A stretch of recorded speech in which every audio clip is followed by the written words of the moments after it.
Hello everyone. Today I'm excited to show you something that will change the way you connect your applications and services. It's called connectors, the most powerful feature of Picky Assist. Let me show you how it works. Imagine you have a webinar registration form, and when someone signs up, you need to send them a confirmation message on WhatsApp. With connectors, this is super easy. All you need to do is set up a trigger, and inside the connector, use the send message action. That's it. You've connected your form to WhatsApp in just a few steps. But that's not all. Connectors come with over 40 actions, 100+ filter conditions, smart delays, and formatters to shape your data however you need. You can even automate complex tasks and processes, all with just a few clicks. Connector can be the gateway to the Picky Assist world of automations to your application. Let's see how connectors can solve your needs and take your business to the next level. Let me explain how connectors work in simple terms. A connector works whenever it receives a webhook event from a third-party application. Here's a simple example to help you understand. When someone fills out your webinar registration form, the form provider will trigger a webhook to the connector URL you've set up. This webhook will contain all the data submitted by the customer, usually in a JSON format. Once the connector receives this data, it captures it and performs the actions you've already set up inside the connector, like sending a confirmation message to the customer on WhatsApp. To create a connector, go to the Automation tab from the More menu and then choose Connectors. When you open the Connectors page, you'll see all the connectors that have been created on the left side. If you want to view any of the connectors, just click on the one you're interested in. For now, I'm going to create a new connector for webinar registration. First, you need to give your connector a name and description. Then, choose the event type as webhook. After you create the connector URL will be displayed. This URL needs to be copied and pasted into the external application you want to connect with. If you want to generate a new URL, you can simply click Generate New URL, and a fresh URL will be created for you. Keep in mind, once you generate a new URL, the old one will no longer work, and requests sent to the old URL won't be processed. So be careful when generating a new URL. You can then map the response for the external application from the connector by clicking the Map Response button. For now, I'm going to set the response as status OK. This means that whenever the external application triggers the connector will send the JSON as status OK. For this example, I am using JotForm as the third-party application, so whenever the form is submitted, it will trigger the connector, and we need to send the message to the customer. Next, we need the sample JSON to perform actions in the connector. You can perform actions without the JSON by clicking the Skip Mapping button. For this example, we need the form response from JotForm. We can manually map the JSON by clicking on the JSON button, and we can paste the JSON code there. For this example, I'm using data from JotForm, so we need to paste the connector URL there. To copy the connector URL, I just click on it, and then I can paste this URL into the external application. I'm going to JotForm now and pasting this connector URL into the webhook settings. After saving it, that's all set. Now, whenever I submit the form, it will automatically pass the JSON data to the connector. Let's test it. I'm going to fill out the form with my name, mobile number, webinar type, and an advertisement option. After clicking Register Now and submitting the form, the webhook will trigger and pass the data to the connector. Now I'll refresh the page. When I do, I can see that the connector has received the logs. All the data passed through is visible in the logs. I can see the webinar registration form details and the data sent, including the name, mobile number, webinar type, and the advertisement option I selected. You can directly map JSON from here if needed. Additionally, you'll also see the request headers, request body, and the response that was sent back to JotForm. Right now, there are no actions set up in the connector, so no steps have been executed yet. That's why the log message is showing that no actions have been performed. We'll come back to that part later. For now, we can see the mapped JSON, and you can edit or update it however you want. I'm leaving it as it is for now. Once you've done the JSON mapping, you can start creating steps directly within the connector. For example, we need to send a message to the webinar registrants. To do that, we simply create a step for it. In this case, I'll just add a step and name it Send Message to the Registrant. You can create multiple steps depending on the different actions you need to perform. The great thing is that you can rearrange these steps based on the order in which you want them to be executed. If you want to modify a step, you can copy it and make changes, or you can remove it by clicking the delete button. For now, we only need one step to send the message, so let's focus on that. In this step, we have multiple options like iterators, filters, delays, actions, and more. Right now, I'll just walk you through the action step. To enable the action, click the button, and from there, you'll see a list of actions. I'll go over these actions in detail later, but for now, let's choose the Send Message action. Once you select Send Message, you'll need to fill in the mobile number, channel, and message body. For the mobile number, we'll use the registrant mobile number. To do this, click on the Attribute button, and you'll see some system attributes like name, mobile, email, and contact ID. These attributes will only be available if you've mapped the JSON to a contact in the Picky Assist system, which I'll explain later. For now, I'm going to click on JSON Attributes and choose the Webinar Registration JSON. Here, you'll see all the sample JSON data, including the mobile number. To select it, click on the raw request and locate the Q14 mobile number. You can now map that to the mobile field. Next, you'll need to select the communication channel. In this case, I'm choosing Haptic 1 Webinar. Now let's move on to the message itself. Since the webinar registrant may not have a session within the 24-hour window, we need to use a template message for the customer. If the customer does have a 24-hour session, you can send a regular free-form message. To select a template, click the Template button, and I've already created a template called Webinar Confirmation. Once you select this template, it will pre-fill the message with placeholders. You can map these dynamic fields to the corresponding data. For the name, I'll map it to Q14 name from the JSON. Repeat the same step for the other attributes also.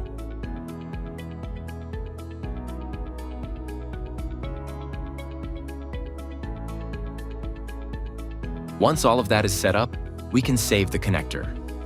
Now, before making it live, you might want to simulate a test response. Instead of submitting the form through JotForm, you can click the Simulate Test button. This allows you to simulate the response and see how the connector behaves with sample data. When you click Simulate Test, you can modify the JSON to see how the connector handles different data. For example, I can change the mobile number here and run the test with the updated data. After clicking Simulate Test, the connector will run as if it received that sample data. You'll see the status OK, and the step Send Message to the Registrant will execute. You can see the send message being executed from the log here. If you need to try again with different data, you can do that as well. Simply refresh the logs to view the updated results, and you'll see the changes, like the updated mobile number. If you ever want to pause the connector temporarily, you can set it to offline. When a connector is offline, even if a form is submitted and the webhook is triggered, the connector won't receive the webhooks. It's useful if you need to stop the connector from executing but don't want to delete it entirely. Now that we've set up sending the message to the customer, let's move on to adding a tag to the registrant who filled out the registration form. Adding tags and other contact-related actions like assign chat only available if we map the contact to the system. To do that, go to the Field Mapping section, click on Add More, and choose the channel where you want to create the contact. You can also map the channel and owner dynamically if needed. Next, we need to map the data. For this, I'll map the mobile number and the name of the registrant. Click on the Attribute button and select the necessary fields. For the mobile number, I'll map it from the JSON response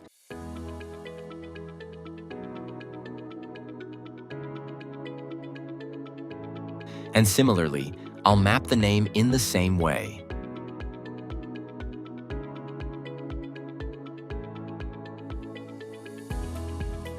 Once that's configured, we'll see the Add Tag action become available. Now we can create a new tag for the registrant. I'll call this tag Webinar Registration. After setting up the tag, click Save, and now, whenever a customer submits the registration form, this new tag will be added to their profile. Let's test it to make sure everything works.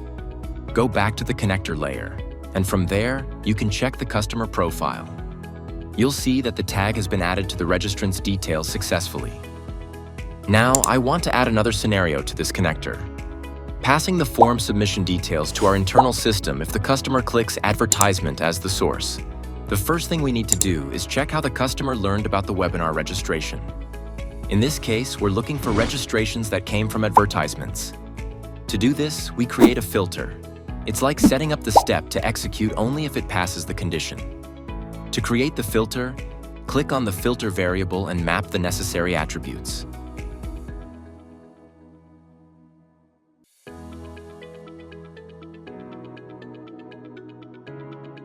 Once the attribute is selected, you need to set the type of the attribute. When selecting the type, you will see different filter options. In this case, select the condition and enter the value advertisement. This filter condition will check if the source is advertisement or not. If it's from an advertisement, the action configured in this step will execute. You can also set the filter to be case insensitive if needed. This way, whether the value is uppercase or lowercase, the filter will catch it.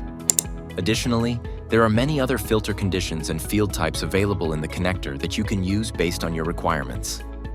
If you need to set up more than one condition for filtering the leads, you simply click on Add Condition and add as many as you like. You can also remove conditions if you no longer need them.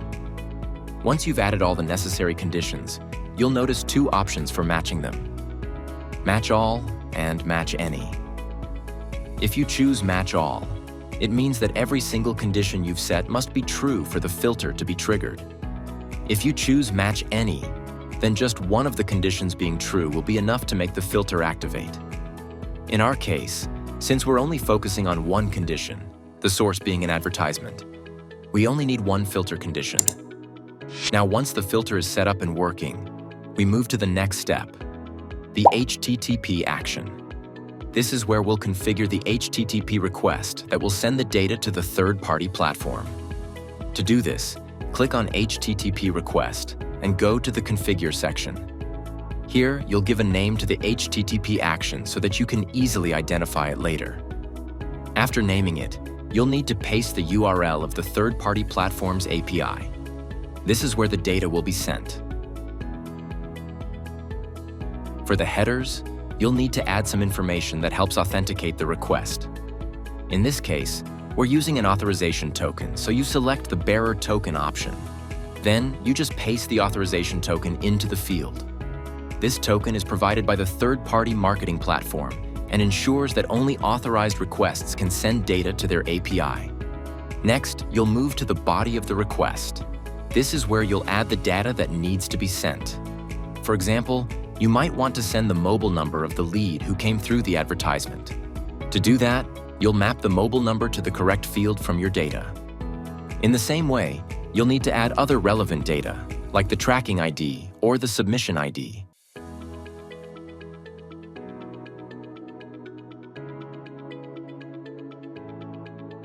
Once you've mapped all the necessary attributes, you can test the request. When you test the HTTP request, you'll see the response that comes back from the third-party platform. Ideally, it will show a status of OK to indicate that everything worked as expected. The response will also include details like headers and any reference IDs provided by the third-party platform. There's also a fallback option that you can configure. If the API US failed, then you can receive an email notification to your email address. This helps ensure that if something goes wrong, you're alerted and can take action. Once all this is set up, you save your HTTP request configuration. The response from the API will be stored in HTTP attributes, which means you can easily access it later in your connector. After refreshing, you'll be able to use attributes like the status or reference ID from the response in other actions or decisions within your connector. Instead of directly placing the token in the HTTP request, we can use the data storage feature. This makes managing sensitive data, like tokens, much more secure and efficient. First, we grab the token and go to the data storage section in the connector. Once there, we can create a variable. Let's call it marketing token. We'll paste the token here, and now it's securely saved. Next, when setting up our HTTP action, instead of putting the token directly into the request, we simply map it from the data storage.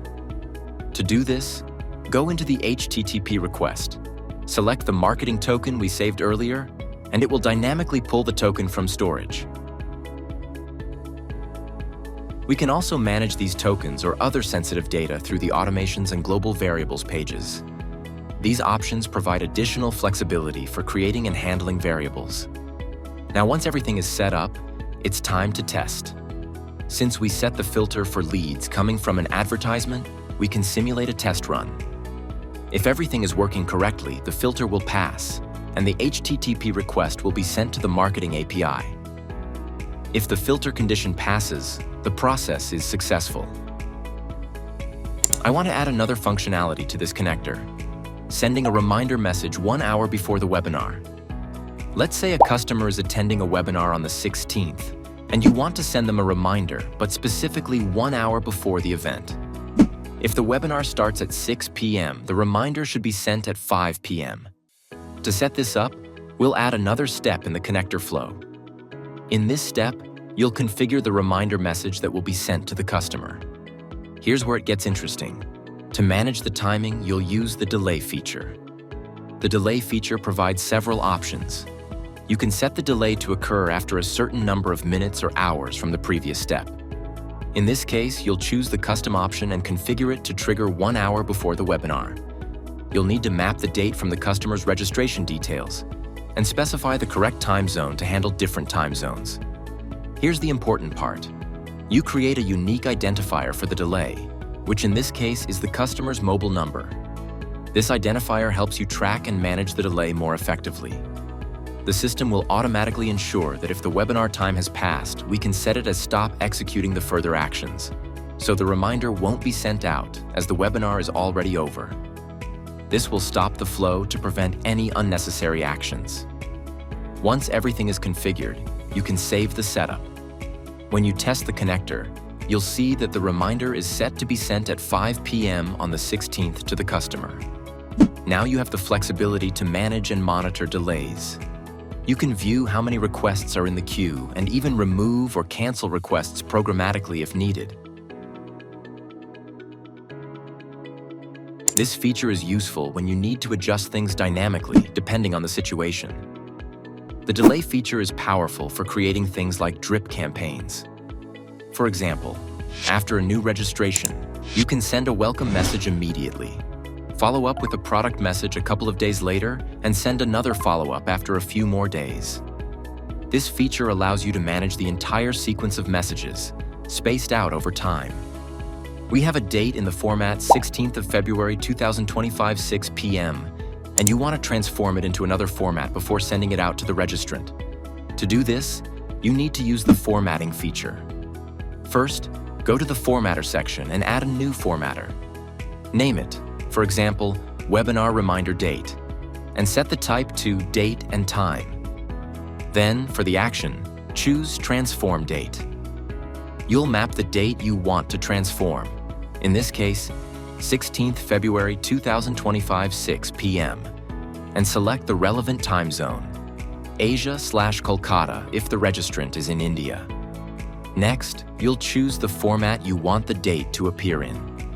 For instance, you might want to format it as month-day-year, hours and minutes. Example, 02/16/2025 at 1800 p.m. Or you could choose a more detailed format like February 16th, 2025 at 6 p.m. Once you've chosen your desired format, save the formatter as a new variable. It's important to test it to make sure the output looks correct. In the test output, you should see the date transformed according to the format you've selected, such as February 16th, 2025 at 6 p.m.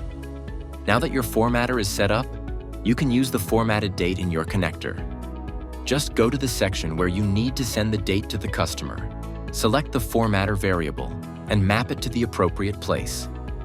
This way, The reminder message will be sent to the registrant with the formatted date.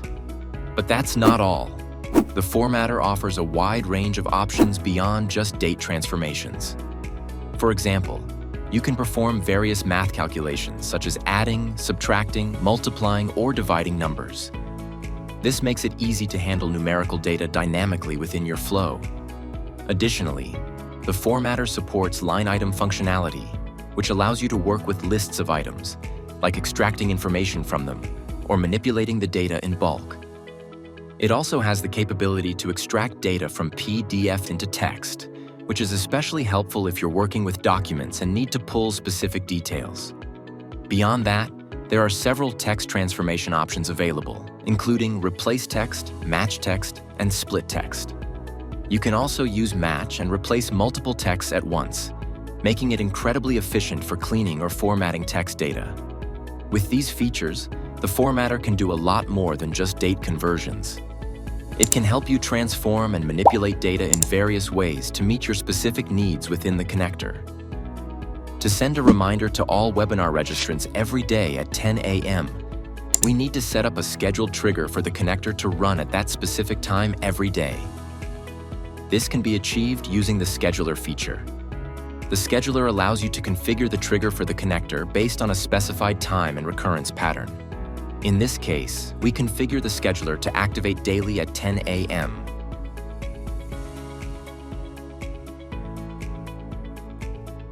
using the Asia/Kolkata time zone to ensure it runs at the correct time. This ensures that every day at 10 a.m., the Send Webinar Reminder connector will be triggered, sending reminders to all registrants for that day's webinar. Since the scheduler does not pass any data by default, we don't need to map any data initially. However, to make sure the reminder is sent to the correct registrants, we need to retrieve the list of those who are scheduled for a webinar on that specific day. This is done by accessing the CRM contact module to fetch the registrants. We apply a filter based on the webinar time to select only the contacts who have their webinar scheduled for that day. The filter dynamically pulls in all the contacts with a webinar scheduled for today. Once we have the filtered list of registrants, we need to process each registrant individually and send them a personalized reminder message. This is done using the Iterator feature. The Iterator acts as a loop, processing each data entry one by one. For each contact in the filtered list, the Iterator will execute the necessary actions, such as sending a reminder message. When configuring the Iterator, we map the necessary data fields, such as the registrant's mobile number or email address, ensuring that the correct message is sent to each individual. The message can be customized to include webinar details like the time, date, and a link to join the webinar. After the Iterator and the message template are configured, the connector will automatically send the reminder to each registrant. The Iterator will process the records, sending the reminder one by one for each of the registrants. For example, 6 records in this case. To ensure everything works correctly, we can simulate the connector. The simulation will show how the system processes each record, identifies the registrants, and applies the Iterator to send reminders. The simulation helps confirm that everything is functioning as expected. The Iterator is particularly helpful for handling large data sets, as it can process up to 2,000 records in a single run. Additionally, the Iterator allows for more advanced automation.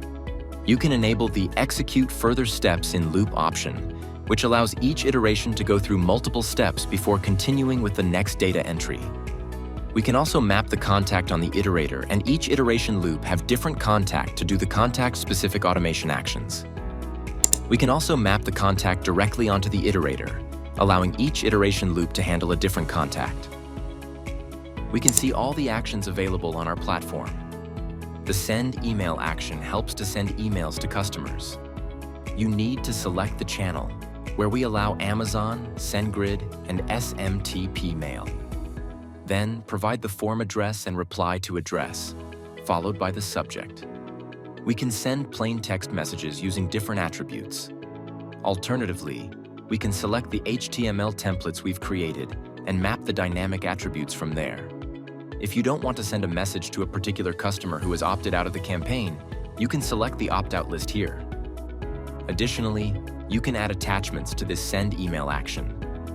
In the broadcast action, which helps send WhatsApp messages to filtered segments of contacts, we can filter the contacts based on our criteria and save this. Here, I'm selecting Subscribe to All. We need to filter conditions, select the channel, and send the necessary messages to the customers. We can also use the opt-out list from the broadcaster. We also have the option to route to another connector. Whenever this step is reached, it will trigger another connector. We have 4 actions related to WhatsApp web channels: sending a message to a WhatsApp group, adding a user to the WhatsApp group, removing a user from the WhatsApp group, and creating a WhatsApp group. These 4 actions will only work if you are connected to the WhatsApp web channel. Then we have the 4 CRM actions to automate the CRM. In the Add Record to CRM action, you just need to select the module and fill out the data for the particular selected module.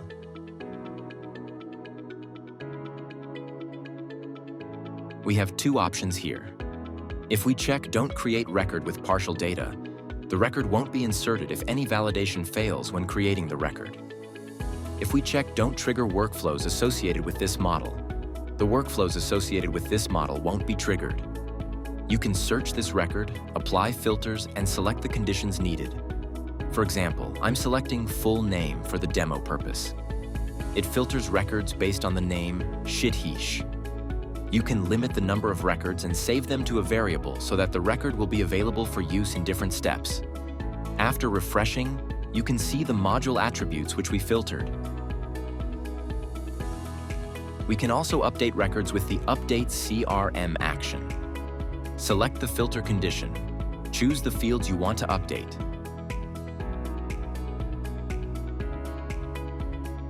And you can disable the workflow triggering option if needed. You can also filter and delete records with the Delete Records action by selecting the module, applying necessary filters, and specifying how many records to delete. You can also set the sorting method how you want to sort and limit records. You can add the contact to the chatbot by selecting the channel, mapping the contact with a mobile number or email address, and selecting the chatbot to add. If you have external attributes, you can pass them here. There's an option to trigger the chatbot event even if the contact is already in another flow or broadcaster campaign. Similarly, you can remove the contact from the chatbot by mapping the contact. If the contact is added to any active conversation, it will be removed from that chatbot conversation. You can also add contacts to a funnel. Just provide the record ID of the funnel and enable the option Don't add to the record if the funnel is active. You can select the funnel and pass dynamic attributes, just like with the chatbot. For Remove Contact from Funnel, select the record and the funnels from which you want to remove the contact. We also have an option to generate report. This allows you to execute the CRM report you've created in the Analytics section. You can pass dynamic attributes used in the CRM reports and save them to a variable. These generated report details can be used in the connector for further different automation purposes. For Assign Chat, select the channel, routing, agents, departments, and the message you want to add. You can also customize the event fields, including options like buttons. You can do the same with Event Feed and customize the body and buttons.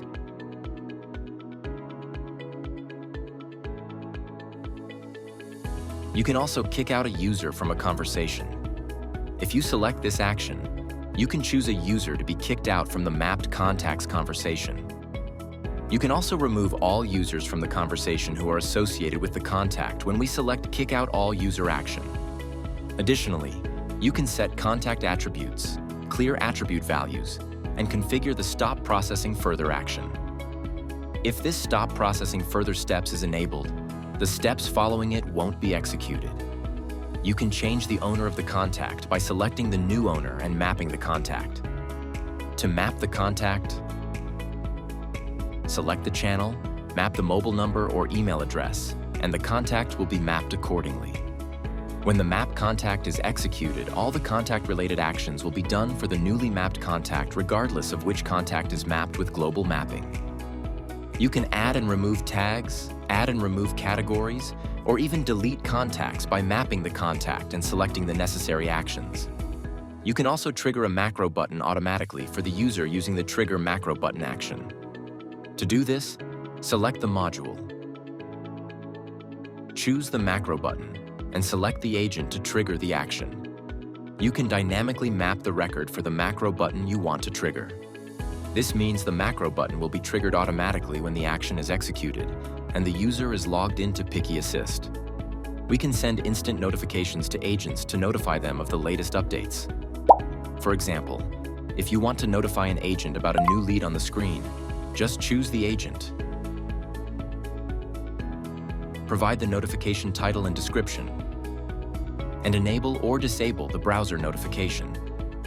You can also link the record in the notification, so when the notification appears, the button to open the record will be visible as well. For Add Reminder, select the agent, set the reminder title, description, time, and time zone. You can also assign the contact and attach audio to the reminder. If needed, you can also add notes to the system and assign them to the contact.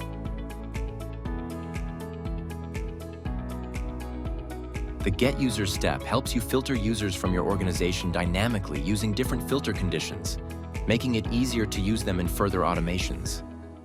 You can filter users by department, role, or online status. Additionally, you can sort the allocated users by their last seen time, last chat allocated time, or randomly choose one user using the round-robin action. By enabling the Update Last Automation Time checkbox, the automation time will be updated for the selected users based on the filter conditions. You can also limit the number of users, and in this case, I'm selecting one user to be allocated on a round-robin basis. Once the user is allocated, you can use them from the Users section in the attribute. We can also add or remove contacts from the opt-out list by selecting the necessary mobile number or email address. Similarly, contacts can be added or removed from the blacklist, and you can subscribe contacts to the sequence. Additionally, we have the ChatGPT action, which allows you to generate a response from ChatGPT. You can trigger connectors in various ways beyond just webhooks. For instance, you can use sources like email, mini apps, or internal sources to initiate your connector. Let's take a closer look at the email option, which is one of the methods available. When you create the connector with the event source as email, you'll notice that instead of a typical URL, the trigger configuration will display an email address. Whenever a new email is sent to this address, the connector will be triggered automatically. The email will carry a JSON with various details like the sender's address, recipient's address, reply to address, subject, receive time, and other metadata associated with the email. All this information will be included in the incoming email, allowing you to process it accordingly. For example, if you send an email to the configured address, you'll see that the connector gets triggered almost immediately, and the details of the email, such as the sender, recipient, subject, and timestamp, will be available in the log. It will even capture attachments and URLs associated with the email. This makes it possible to extract important data and take actions based on the content, such as adding leads to a CRM, sending notifications, or any other workflow you'd like to set up. A common use case for the email connector is in support teams. Imagine that your support team receives multiple emails every day. Instead of manually processing each one, you can set up to automatically forward incoming emails to this connector email, and then trigger actions like adding the lead to the CRM or notifying a support person via WhatsApp or another communication channel.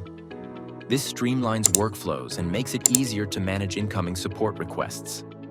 For job applications, you can have the system automatically forward emails from applicants to the connector's email address, which will trigger the connector.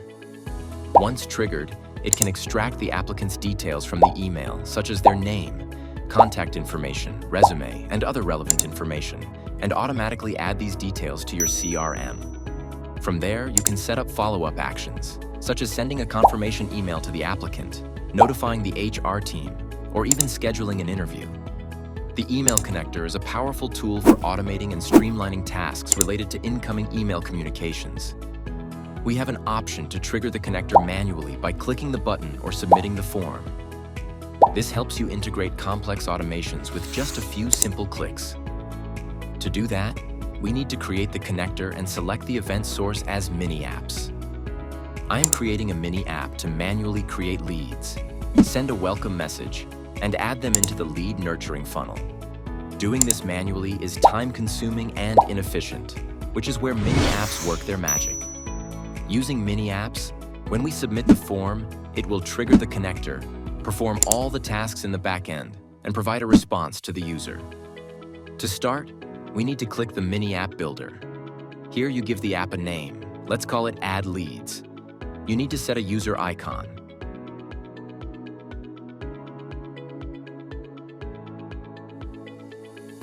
But the name and description are enough. We have two options in mini apps. One is to directly trigger the connector when the user clicks the mini app button, and the other is to open the form and trigger the connector when the form is submitted, along with the submitted values. We can go with the form option. In the form option, you get to customize exactly which fields are needed. To keep it simple, I am just adding the name and mobile number fields to the form.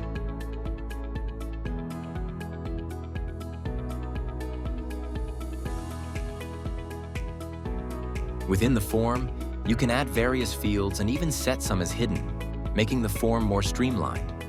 You can pre-fill certain fields if you want to simplify the process for the user.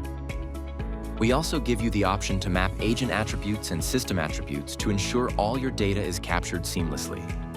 Another cool feature is the permission options. You decide who gets to use this mini app based on roles, keeping things organized and secure. But for now, we'll leave this option open for all. Once everything is set up, save the connector. The mini app will now appear in the right sidebar of the page. Clicking on it brings up the form, where you can input a name and mobile number. Once you fill in the details and hit submit, you can see that the log has been received by the connector. Now you can configure the automation you want to set up with it. The mini app opens up endless possibilities for automation. It's not just about adding leads, but creating business proposals, managing client interactions, and so much more. All at your fingertips. This connector is a game changer. With over 40 actions, filters, delays, and iterators, it gives you the power to automate complex tasks easily. Whether it's transforming data, triggering actions when certain conditions are met, or managing large volumes of work, it handles it all quickly and efficiently. It's not just about taking actions, it's about making automation smoother, faster, and more powerful.